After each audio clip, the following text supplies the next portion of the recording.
Bitcoin is the hottest asset in the world right now. It crushed the $50,000 level and it's not slowing down. At the time of this recording, we are almost at 60,000. And even with the continued adoption, even with the attention that it's receiving right now, still the most common objection I hear is that the government is gonna make it illegal. Well, in this video, I'm gonna break down what could happen, how high the price could go, who the players are on both sides of the debate. And I'm gonna skip over the if the government could ban it, and instead, we're gonna look at why Bitcoin has reached what is known as escape velocity. We'll talk about what that means, and of course, what you need to be doing now to prepare, so stay tuned.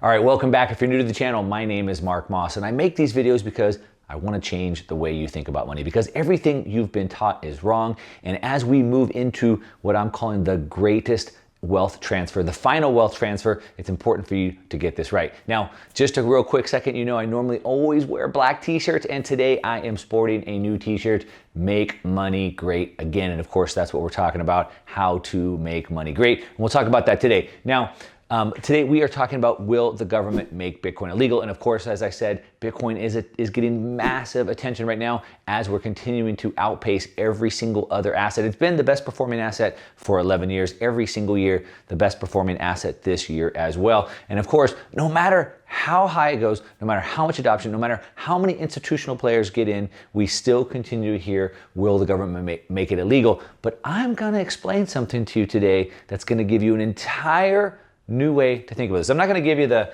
they can't make it illegal, and we're gonna talk about that. Now, first of all, of course, as I said, right, we hit a new all-time high. So new all-time high, and of course, that is bringing massive attention. Of course, anytime the price gets back up to a level, it brings lots of attention. Now, if you take a look at this chart right here, you can see that in March of this year, we were right down here.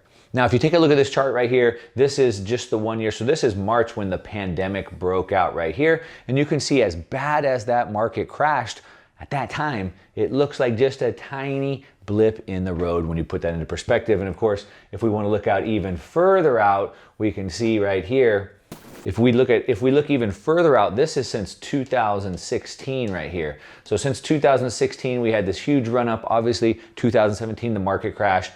This was the 2020 great pandemic crash, and of course where we are here. The reason why I show you this is because when you zoom out, all of a sudden this market crash doesn't look that bad when you see it like that. Now, of course, because of that, it is getting massive attention. As I said, of course, it's drawing all types of investors in, it's drawing all kinds of speculators in, and it is starting to get the attention of the governments. And so they are paying attention, but will they make it illegal? Let's talk about that. So first off, before we get into the whole legal part, let's just talk about some expectations. So how big will it go? And there's lots of ways to forecast this. So you can look at new technologies and the markets they would disrupt, how big those markets were, and how much market share they would capture. That's one way to look at it. We can look at it, will it take part of the assets? This would be real estate. How much of real estate investment could it take? How much stock market? We could look at it as currency. We have $80 trillion of currency. We can look at it as a reserve. Will it become the reserve asset of the entire world? Now we can look at all those things. Of course, people look at charts, markets, fundamentals, but let's look at a couple things. So back to, will it become illegal? I want to start stacking some stuff on top so you can understand the full picture. All right, so up here, I have on the screen right here, this is a guidance. This was actually kind of hidden. It wasn't supposed to come out. And this is from Citibank. And they put out a paper to their internal clients. Bitcoin is a 21st century gold, is what they're calling it. There's a couple key pieces in here that I wanted to bring to your attention. And they said that we are on the cusp of another structural development. So they're talking about, we are seeing, right, 21st century gold. We are starting to see the transformation of the entire system. And so it's much bigger than most people think. And it's important that I build these blocks up for you because you're gonna put it together at the end. A couple other things that they said is that the Fed, right here, the Fed, the central bank of the world, has given two pieces of clear guidance in recent years about how monetary policy is reshaped. All right, so they're talking about how the Fed is already looking at how they're reshaping the financial system. And they said that the first guidance right here, the first one was before the pandemic hit. And so everything changed after the pandemic. I talk about all the time that the world we're going into is not the one that we've left behind. And so it said here that the first guidance was before the pandemic hit in the assessment of the actions taken during the financial crisis. And so part of that first guidance was that they wanted to just get it out of the way. When the pandemic hit, instead of just trying to piecemeal it, in their words, instead of trying to piecemeal it together and go little by little, they said, quote, the big bazooka. They wanted to hit this thing hard. And they understood that if they did that big bazooka, there would be consequences of inflation and whatnot. And so that brings us to the second part that the Fed says. The second part, and in my view, a more monumental guidance, was the indication that as the economy, inflation, and employment picked up, they would not look to constrain monetary policy. What does this mean? They want, as things start picking up, as inflation starts picking up, they're not going to look to constrain it. They're not going to try to walk that back, as we've talked about.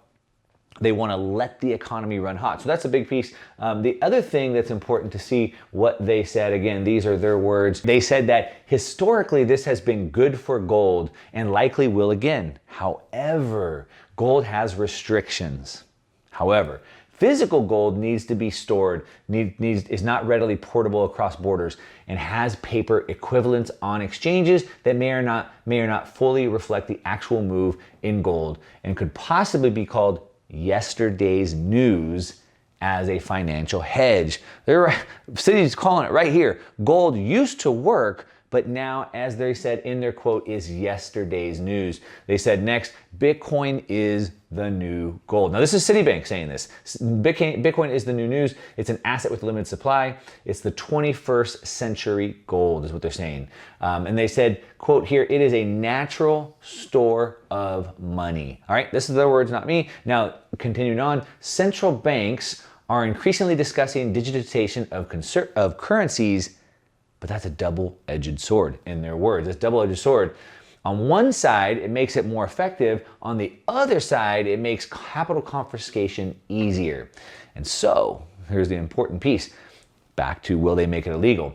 Both these scenarios would look good to me to be positive. Both these scenarios would look to me to be positive for Bitcoin. And in the 21st century, give us the digital equivalent, Bitcoin versus fiat digital, or what we see typically of gold versus fiat. So right now, what they're saying is that traditionally we've seen a rivalry between gold and fiat, right? So when they inflate the fiat currency, gold will work as a hedge. What they're saying here is that the old gold and fiat goes away, and now we have Bitcoin versus digital fiat. Do you see what they're saying? So they're already talking about this, and they continue on down here. This is the important part here. They talk about right down here that the peak in December 2021, at the end of this year, at the high channel, suggesting a move of roughly $318,000 of a price point. Now we're gonna talk about making it illegal, but we have to set this up. I need to build up a stage. So Citibank is saying that it's the 21st century gold. Gold is yesterday's news in their words. Gold and the dollar has rivaled. Now it's going to be the digital dollar, which we know is coming, I've been talking about, versus Bitcoin. And they believe that Bitcoin could be $318,000 to be exact by the end of the year. Now that's Citibank, one of the most prominent on-chain analytics analysts in the crypto space, in Bitcoin space. He looks at the flow of data across the network, and he's suggesting that his top model suggests 200,000 by the end of 2021, but 300,000 is not out of the equation. So Citibank called 318, he's calling between 2 to 300. Are you catching on? Now here's one that I love, Cathie Wood. I was going to give you a video, but I didn't get it put together. But Cathie Wood, so on Wall Street, which is typically run by men, we have Cathie Wood, head of one of the largest funds on Wall Street. Now, the reason why I bring that up is because she's a woman on Wall Street, and so typically you would think she would kind of have to be careful with what she says because maybe she's already being extra scrutinized. And she's explaining how Bitcoin could be $400,000. So you see where we're going here real quick. And again, it's not about how high the price is going to be. I'm going to tell you why this matters when we get to the end. But we can see exactly how we get there. This is her chart right here. This is put together by ARK Invest. And so what she's saying is that a hypothetical price increase, if it were to replace cash on the S&P 500 corporate balance sheets, which of course is exactly what's happening. MicroStrategy replaced their entire treasury into Bitcoin. PayPal Square put money into the treasury. Now Tesla just took money out out of the S&P 500 companies are taking their corporate balance sheets and putting them into Bitcoin. And so all we need, as she says, is if we get to 10%, MicroStrategy put 100%.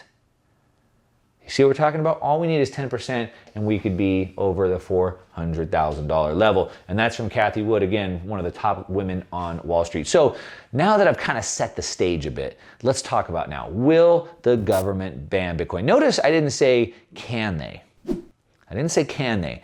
Okay, so let me explain why I said that. They cannot stop it. Nobody can stop it. Now they could say, hey, if we catch you with it, you know, we'll kill you on sight, we'll put you in jail, whatever. They can ban it, they can make it illegal. Of course, look how well that's worked for drugs and all those things. But I don't want to talk about that today. I'm talking about, will they? Will they even try? And that's a much more important conversation I think that we should have. So I'm going to give you 2 reasons why they can't, why they won't. Why they won't and why they can't. Now they can't because even if it's illegal here, it's still going to be legal in other places. But I'm going to talk about why they won't try to make it illegal. So let's take a look at that. So reason number 1 is because of this level of entrenchment that we've received. Now what does that mean? So we have seen Bitcoin believers, Bitcoin adopters reaching all levels of the government. All right, we've seen them getting into high-level places. And as we continue to get higher and higher, we, Bitcoiners, continue to get into higher and higher levels throughout the government, throughout the financial system, etc. We're recruiting people to be on the side of Bitcoin. So if the government wanted to make it illegal, most likely it would go to some sort of a vote or something like that. And so it'd be a fight, it'd be a battle, just like every other law, like every other regulation is. And so the more people that are recruited over onto the Bitcoin side, the more recruitment we have, the bigger of the army that we have to go fight this thing. So let me give you an example of how big that is. And so of course, armies need leaders, right? We need someone to pick up that cause, lead the charge. And so a couple notables, we have our first real Bitcoin leader in the Senate, Cynthia Loomis. She is there. She's from Wyoming, and she is a big-time Bitcoin believer in the government as a senator.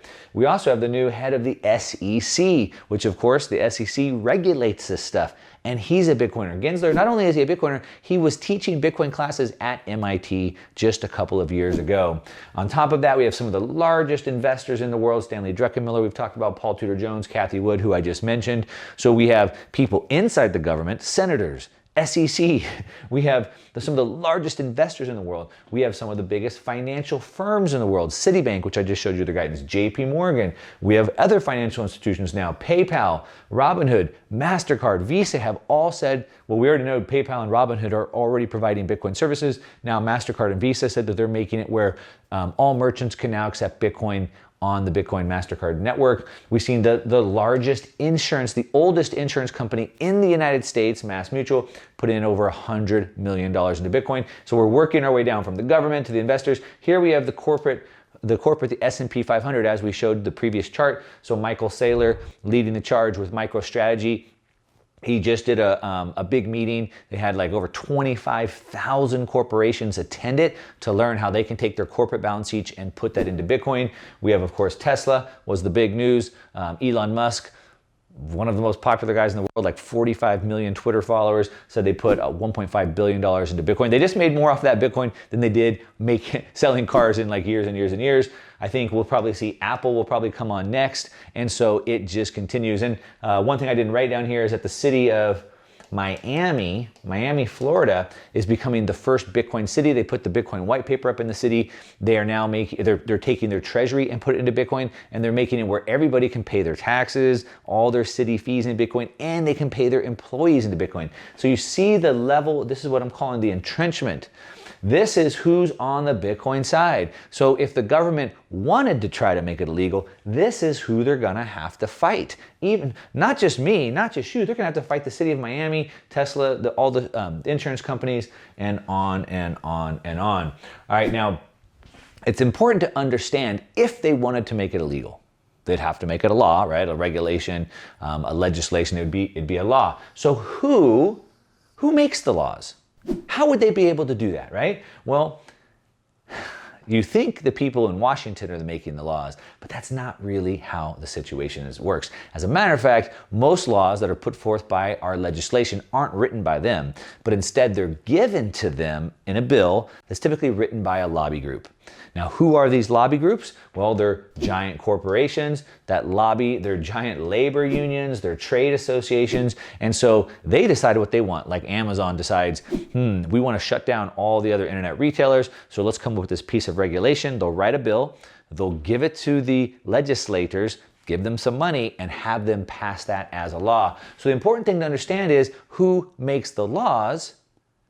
And it's these guys, the companies, the trade unions, the labor unions. We can see this illustrated and see how big of a problem this has become. So this is total spending by lobbyists right here. And you can see this number has just basically gone up. It's leveled off a little bit over the last couple of years, but we are talking billions and billions and billions of dollars spent on lobbying, which is basically bribing, if you want to break it down, right? Sure, they're not directly bribing them, but you get the idea. And of course, who is doing it? Well, Wall Street. Wall Street financial firms go on lobbying hire sprees as the Democrats take control of Washington. So if the companies, the trade unions, all those people are the ones that are actually writing the laws and getting the legislators to pass them, out of all the different types of people who are lobbying the government, which ones do you think are some of the most? And if you guess the financial industry, you might be right. As I said, they're on a financial hiring spree. And if we look at this chart right here, we can see right here that when we rank the sectors of lobbying, the number one is health. So health is definitely the biggest, but number two, finance, insurance, and real estate. And so we are recruiting all of them over to come on the side of Bitcoin. And what's important to understand is that when they start putting billions and billions and hundreds of billions of dollars of their money into Bitcoin, which they are. We talked about PayPal and Robinhood and JP Morgan and Citibank and on and on and on, collectively spending billions of dollars to bring on Bitcoin services, custody services, things like that. Are they gonna just stand by idly and watch the government make it illegal? They're gonna stand by and watch all their wealth get wiped out? Or will they use their lobby power to influence the government to keep Bitcoin open? What do you think? Right now, let's keep going. Now that's if the government wanted to make it illegal. They would have a fight on their hands. But now I want to show you why reason number two, why they won't even try to make it illegal. And that's because you've probably heard this term before, after the 2008 financial crisis, they are too big to fail, right? So we talked about, well, we didn't talk about, but in the 2008 financial crisis, you heard that the government had to save the banks because they were too big to fail. If the government didn't save them, like AIG, the insurance company back at that time, if they didn't save them, they were so big, it would cascade, it would wipe out the entire financial system. So they had to save them to save the rest. And that's exactly where Bitcoin is going. Bitcoin is in my opinion, is now too big to fail. And I'm gonna explain to you why. And part of it is because the system is completely over leveraged. Now, I've shown some of these charts on some other videos, but if we look at this one right here, we can see this is the federal debt to GDP. And so this is an important piece. So we have the GDP, the gross domestic product, and we have the total amount of debt. And there's a ratio between the two. Of course, we can see that it's basically been going straight up, not in a straight line, but in pretty much of a straight line. And if you look at it in another graph right here, you can see just how fast it has been taking off. And the reason why the debt to GDP is an important number is because something known as the Keynesian multiplier, which I've talked about before. And you can see right here, there's a big divergence in these lines. And what the Keynesian multiplier basically says is that what happens is, so let's say that we lost $1 trillion out of the economy, out of GDP. The government would borrow about $500 million to try to get the $1 trillion worth of growth. So they'd try to borrow 50 cents and get $1 worth of growth, get the economy going, stimulate, right? Well, the problem with the Keynesian multiplier is once debt to GDP gets over 90%, you're getting less than $1 of growth for $1 spent. The problem is right now today, we're somewhere in the 120 to 130 range. We're way over the 90% level that we were. And so that means now for every 50 cents we borrow, every dollar we borrow, we get about 50 cents of growth. And so that turns into the debt spiral. And the reason why I bring this up, I made a whole video about this, but the reason why I bring this up right now is because the government cannot let the GDP go down, right? We have the debt, sorry, we have debt divided by GDP. The debt is what the debt is. The debt's $30 trillion. The debt is going to be more and more and more each year. So the debt really can't affect. So we have to keep GDP up. We cannot let GDP go down. And that is the important piece. And so the government has to keep the stock market up. They have to keep the real estate market up. If the stock markets crash, we could see debt to GDP shoot up 150%, 180%, 200, 250%. Who knows? Depends on how far it crashes. And so it is in America's interest. It's in America's interest to keep Bitcoin up at this time, because about 5% of Americans own Bitcoin. That's about the rough number. Of course, we don't know exactly. There's been several polls that have been done. They pull sample sizes of audiences. They try to extrapolate it across the country. That somehow works out to roughly about 16 million Americans own Bitcoin. But not just Americans owning Bitcoin, the corporations, right? We talked about Tesla, just put $1.5 billion of their money into it. Mass Mutual put $100 million. And so not only is it 16 million Americans, it's corporations. And it's not just corporations, it's actually the government as well. So here we can see right here that the Bitcoin ownership rates, it's about, like I said, about 16 million broken down by ages. So 18 to 34 being the most, 35 to 44 kind of dips off as you get up to 65 to the boomers. But it's not just them. As I said, we can see that the US government even owns $1 billion in Bitcoin. And so if all these corporations have put their money into Bitcoin, all these American people have put their money into Bitcoin, and we know that the government cannot let the stock market drop or the real estate market drop because of the debt to GDP ratio. So if the government were to move against Bitcoin and make it illegal overnight, what would happen? They'd wipe out the wealth of Americans and the corporations almost overnight. What would happen if they did that? Take your best guess. The entire system would collapse, and they can't have that because of the debt to GDP. Now, as I said, what about the institutions? We know that about 5% of BTC is held by institutions. So of all the Bitcoin, about 5% is held by institutions. And then the big thing is that hedge funds use leverage. And so this whole system is levered up big time. So if the market were to just crash, it's not like they would just lose what they put on their books. They have it leveraged up, so they could lose 5 times, 10 times, 20 times more, just like what we saw with the Wall Street Bets fiasco, where I believe the hedge fund had put like $55 million in shorts, ended up losing about $3 billion because of the leverage that they had. And again, we're talking about companies like MicroStrategy, Square, and PayPal. So in my opinion, I believe that it is now too big to fail. If they banned Bitcoin, it would crash the markets. It would wipe out a good majority of American wealth, 16 million Americans' wealth. All these public companies, which of course, as I said, they're propping up the stock market. Why would they go and just crush them right now, wipe out the Americans? And I believe that it would just do more damage than good. Kind of like in this picture right here, they say that it's like cutting off your nose to spite your face.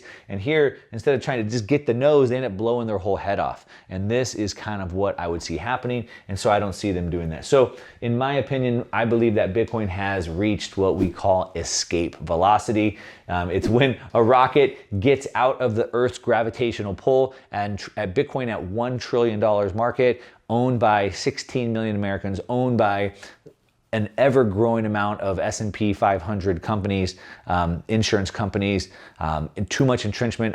There's no way at this point the government can make it illegal. So what do you think? Do you think that they're gonna go ahead and just make it illegal and wipe out everybody's wealth? Or do you think they're gonna have to let it keep going? Let me know what you think down in the comments below. Of course, give me a thumbs up on this video if you like it. You know I'm working hard for you, especially with my brand new monitor, courtesy of my friend Ken McElroy. And if you don't like the video, give me a thumbs down, that's okay. But leave me a comment and let me know exactly why, what I got wrong. And that's it, all right? That's what I got for you today. To your success, I'm out.